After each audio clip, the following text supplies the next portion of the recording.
Okay, good morning. So, dumating na po itong order natin sa Lazada para sa deep matting ng ating GL Grandia 2025 model.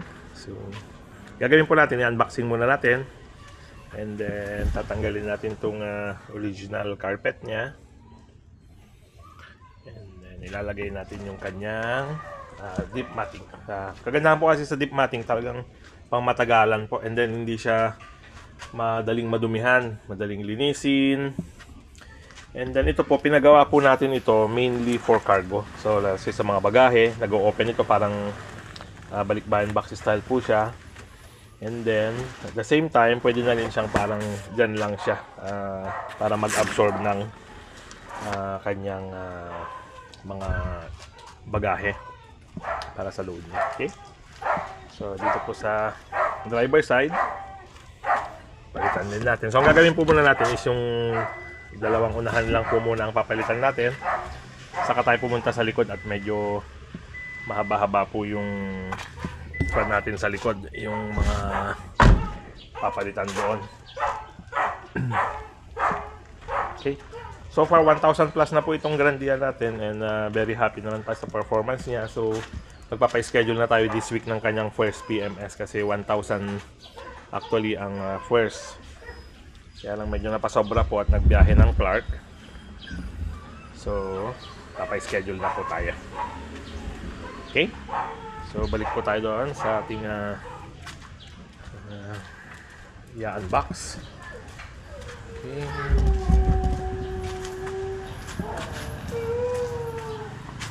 Okay.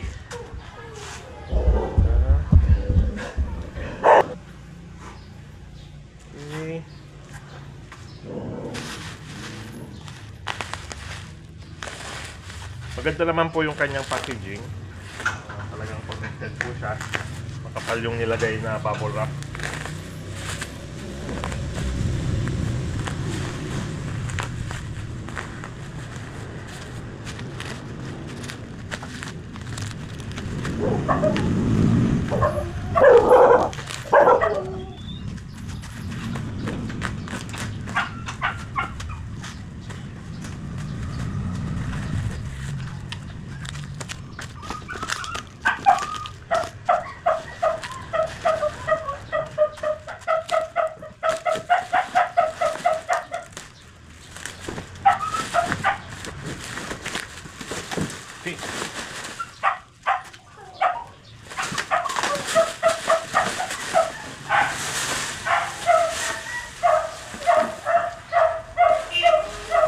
Ito po ang nagiging initial na problem sa shipping kasi tinutupi po nila para hindi masyadong bulky.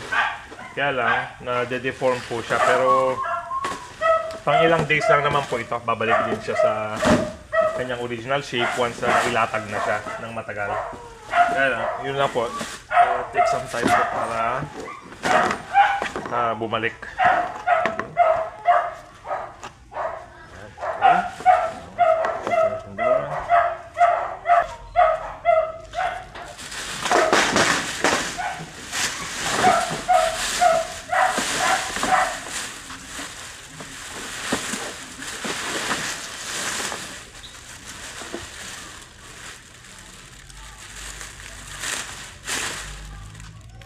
Mo kasamang high A. So ilalagay po ito dito.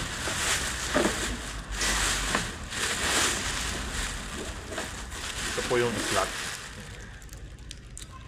Pero based on experience po, kahit wag nang ilagay kasi over time natatanggal din po ito. So ilagay na lang natin somewhere na gusto nating ilagay, kung saan natin pwedeng ilagay sa toolbox. So matatanggal din po siya.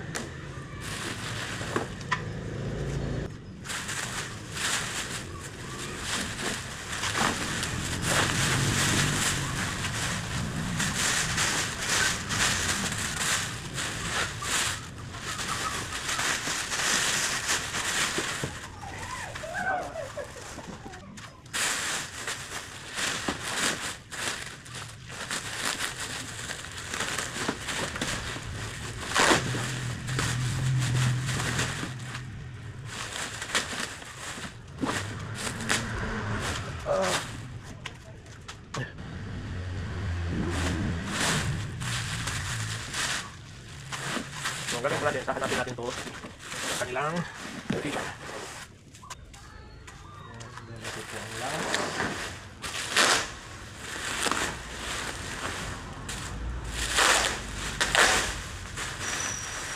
So ang gagawin na lang po natin para mas mabilis hanapin. Kaya,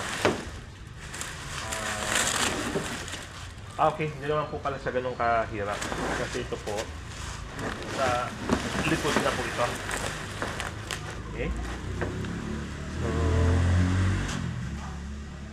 ang mangyayari po, for sure, is ito yung harap. Ito yung pinakalikod sa cargo compartment or last row po ito. And then ito po yung isang mahaba. And then ito po yung dalawang harapan, so madali lang pong hanapin. And then ito po sa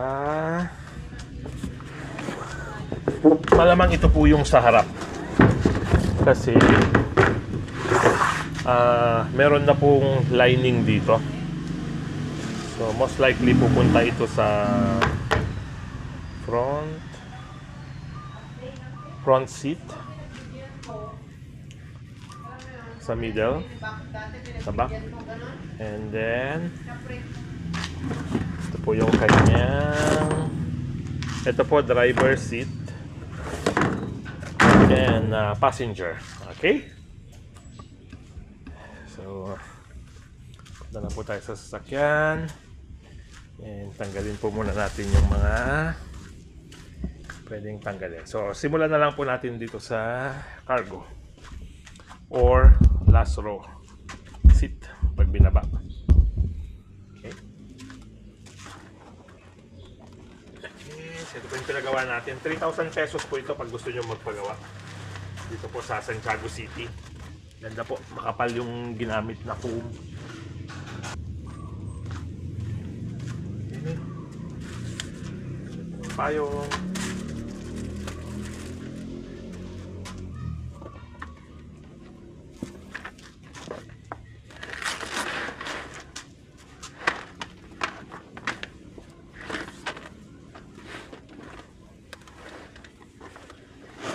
Actually, itong paglabas po ng Grandia, medyo biglaan.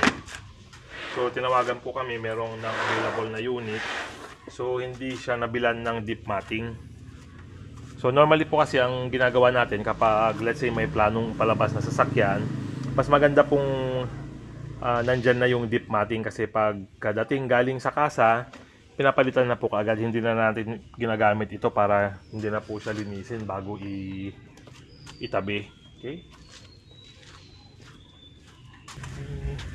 So ito po ang tsura ng walang carpet. And itong flooring niya, let's check kung ano po. So rubberized din po siya, parang linoleum din po. Okay. Lagi ba ito?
Okay.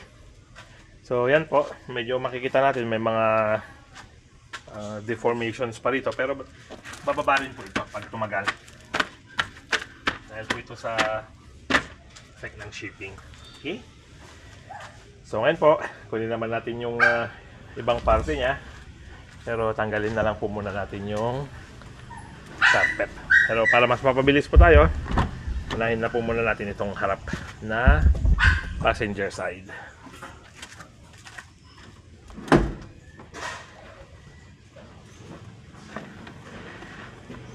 So ito po yung sinasabi ko, kapag galing kasa, hindi na natin kailangan linisin ito.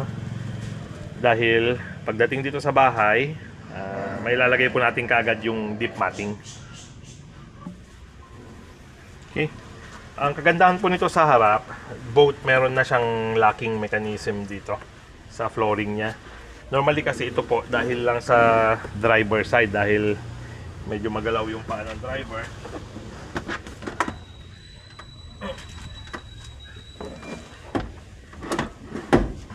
So galaw ng galaw itong matting.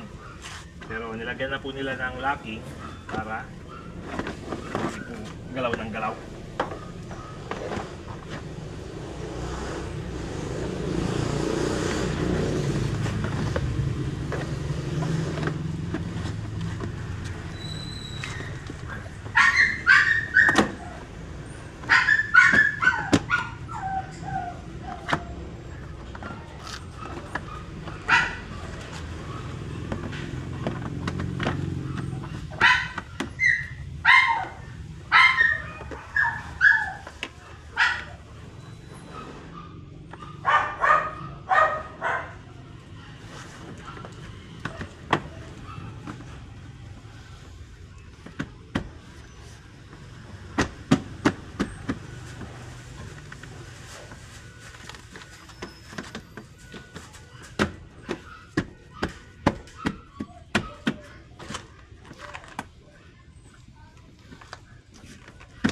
Okay. So yan po, ang ganda ng fitting niya. Medyo mahirap po ilagay kasi talagang fit na fit po yung design. And yung lock po, yung sinasabi ko, nandun po siya. So medyo tutulak lang po ng mabuti para mag-engage yung lock dahil medyo talagang very fit po. Pero napakaganda ng kanyang fitting. Talagang snug fit po siya. Okay? Po ang ating driver side, passenger side, then pula na po tayo sa driver.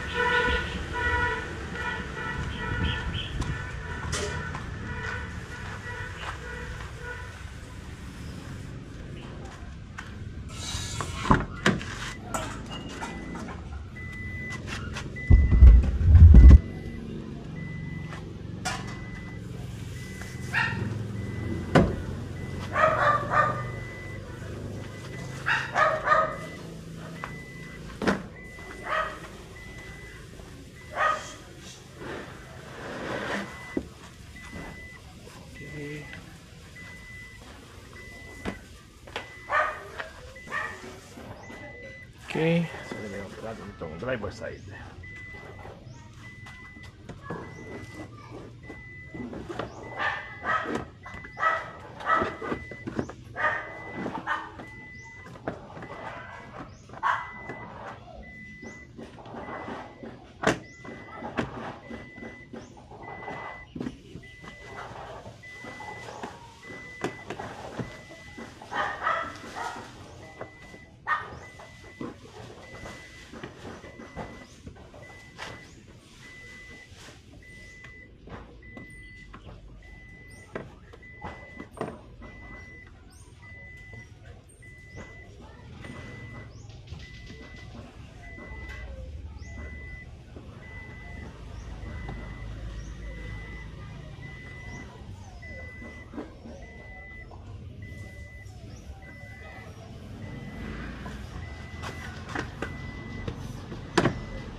Yan po ang driver side.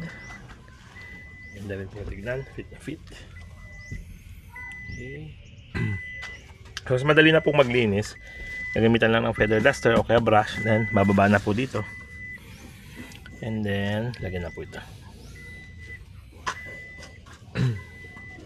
Okay. So, punta naman po tayo dito sa front passenger. dito sa rear.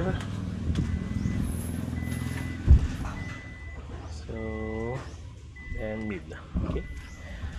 So, ang pwede po natin gawin dito para hindi po kayo mahirapan maghanap kung sakali is pwede nating tanggalin yung carpet, then hanapin kung nasan yung shape. Pero yung sinasabi ko po kanina, yung merong uka, dito na po pupunta yan sa harap. Kasi yun na yung parang pinaka-end. Doon kasi dapat through and through siya dahil connected po siya doon sa pinakalikod. Okay? So ngayon po, tanggalin muna natin itong harap.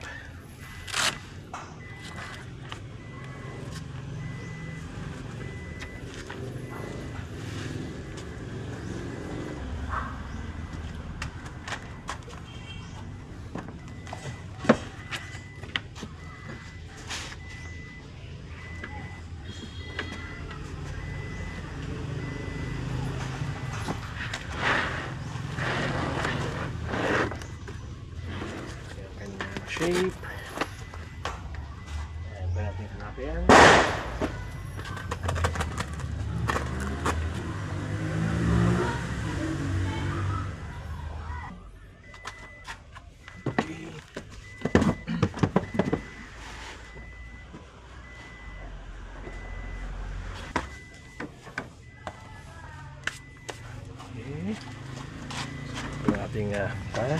So ito po yung sinasabi ko kanina, meron na siyang parang nakaangat dito. So normally, kwan na po yun sa pinaka edge.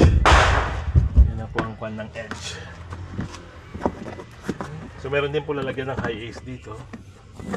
Sticker.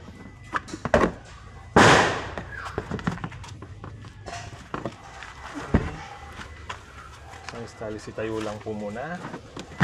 Dahan-dahan mo natin i-slide.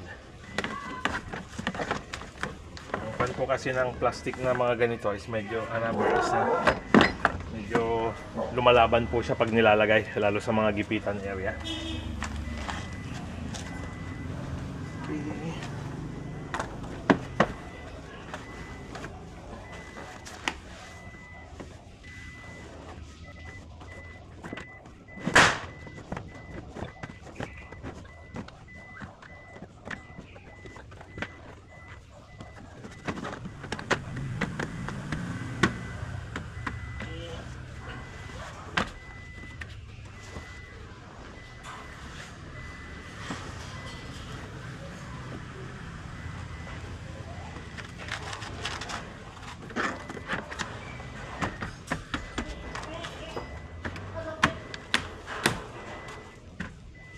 Okay. Ang ganda rin po ng fitting. And then ang last po natin is yung gitna na lang. Okay. So ito medyo malaki po siya.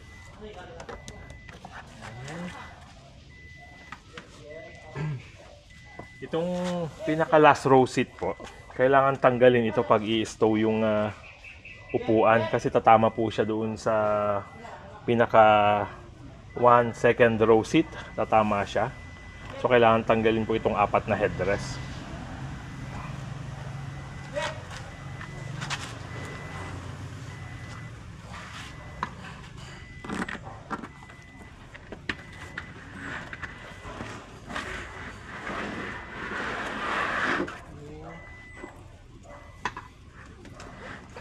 Okay. Ano po ang carpet? Okay, yan po ang ating bear. So, paki-inspect lang po muna bago ilagay ito kasi normally po ito once na nailagay, ang hirap niya lang tinatanggal kaya dyan na rin po siya nililinis. So yung mga nahuhulog po na dumi, pwede na lang natin siyang kunin via vacuum. Pero yung tanggal kabit po niyan medyo kakain po ng oras. Kaya normally, kapag ganyan po, itataas na lang paglilinisan, itataas, then silipin, vacuum. Okay. Ito na po ang ating final. Kunin ko lang po. Okay, ito na po yung ating last. Gagawin po natin is bibilangin lang natin yung kanyang susuotan. So let's say ito po, isa, dalawa, tatlo. So pang likod po may 3 slots para doon po sa separate seat, saka 2 double seat. And then dito po sa harap nila is dalawa po. So kaya meron tayong isa, dalawang slot. Okay, so yun na lang po ang magiging pinakamabilis na guide natin. So ngayon, same po. Ipapatayo muna. And then slide na lang po dahan-dahan.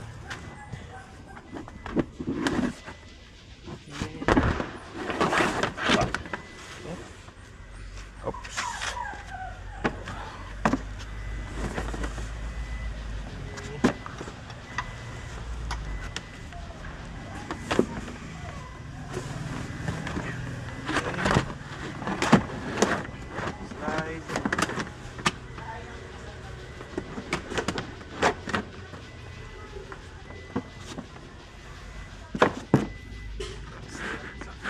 Slots.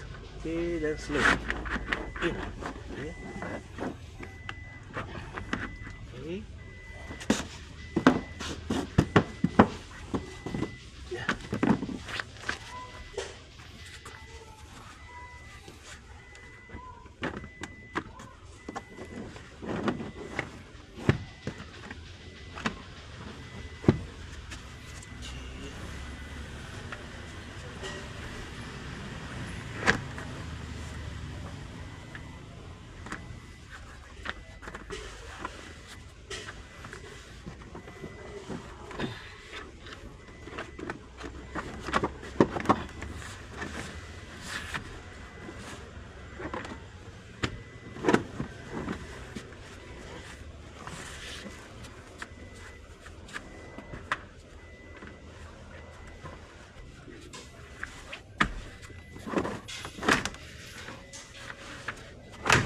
Okay. Okay. So, yan po. Yan na.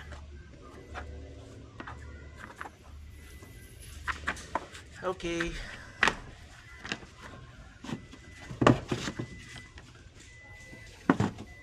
Ating center. Okay.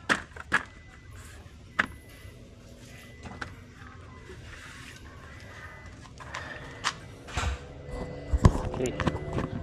So ngayon po, sa magkakarugtong, meron po yung overlap.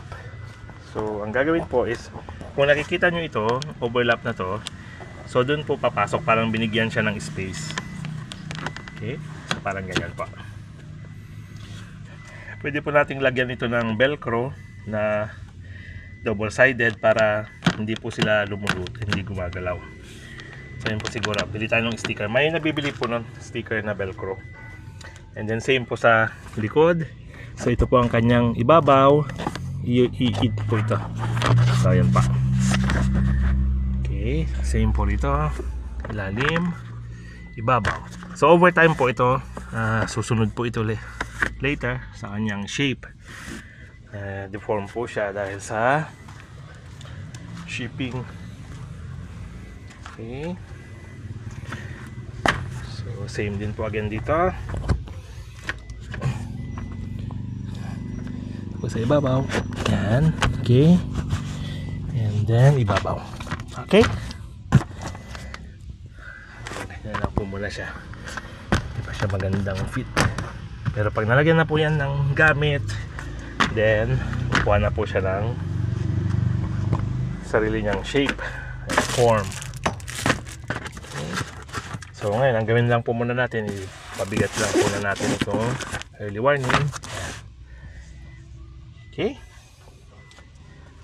So yan po ang ating dip matting para sa Toyota Grandia GL 2025 po natin. Okay. I-update ko na lang po sa description yung price at tinitingnan ko yung label kanina. Hindi po nilagay nung seller. Pero tatandaan ko parang 4,000 plus po yata ito. Parang almost 5,000. Pero i-kuhan ko na lang po yung exact price later sa description. Okay pa. So ang ganda po niya, quality po. Ilagay ko rin sa description yung link po ng shop na binilan natin para may recommend ko po sa inyo. Highly recommended po yung quality niya. Yun lang po, talagang tsatsagain lang natin na pumunta sa proper shape habang tumatagal. Kasi normally po yan, let's say nababad to sa init, yung rubber po na yan is para siyang napla-plancha. Bababa po yan dahan-dahan, and then kukan po yan. Susunod sa shape. Okay? Yan po ang ating unboxing and installation ng ating dip matting for Toyota Grandia GL 2025. Okay? Salamat po!